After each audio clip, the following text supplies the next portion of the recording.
The great lie of our generation is the phrase social media. It's really not social media. It's anti-social media. When you put people in a group, when you put them in a room, you put them in a restaurant, they will ignore each other in order to pay attention to something that it basically is just ones and zeros on the screen.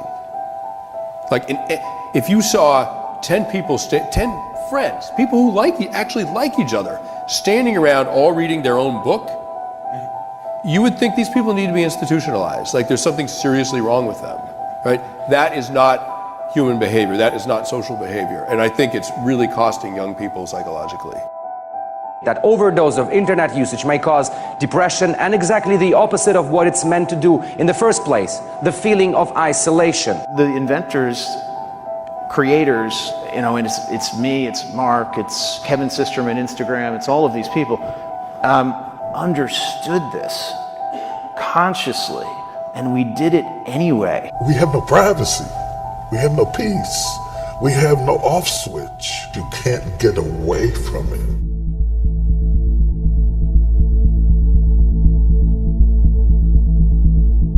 A third of us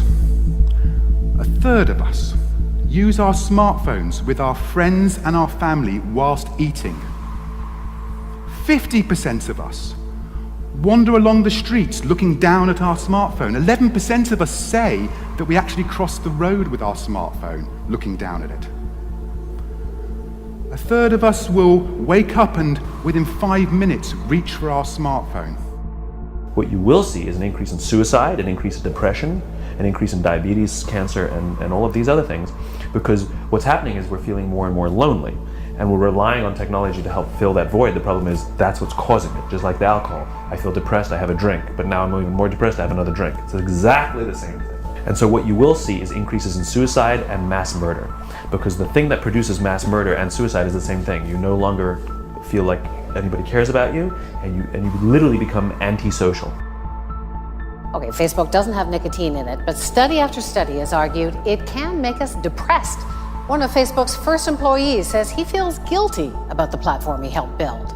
So the biggest negative impact, of course, is an imbalance coming from spending so much time on one facet of your life and not on the others. So we'll see changes in physical health, we'll see an increase in sedentary behavior, an increase in obesity, we'll see increases in social isolation or depression, a decrease in work or school performance, irritability, mood changes, and more importantly, changes in primary relationship, whether it be with parents, children, or among spouses.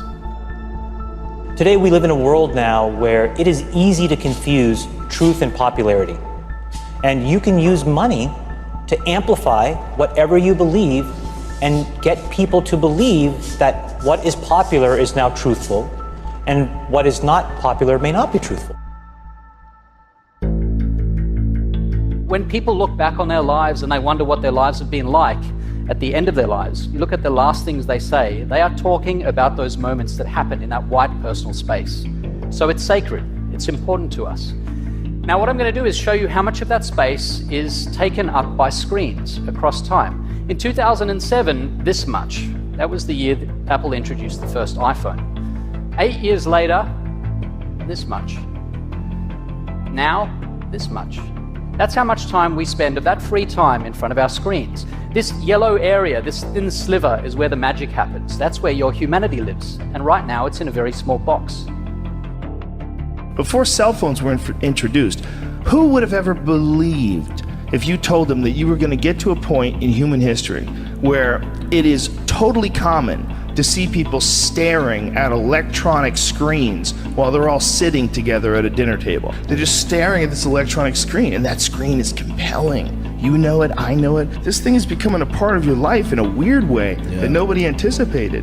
If it keeps going in the direction that it's going to get weirder in a way we never anticipated before. Now, I don't want to blame the device. It's not the smartphone's problem. The problem comes down to our behavior with the smartphone, and that is a good thing, because we can choose to change our behavior. We can choose to act differently. We can choose to stop looking down and start looking up. It might surprise you that on average, you spend 2 hours, 25 minutes a day on your smartphone. And if you're considered to be a heavy user, you will double that to 3 hours, 45 minutes. And the time that we spend in our virtual homes is at the expense of interaction in our real homes, in the real world.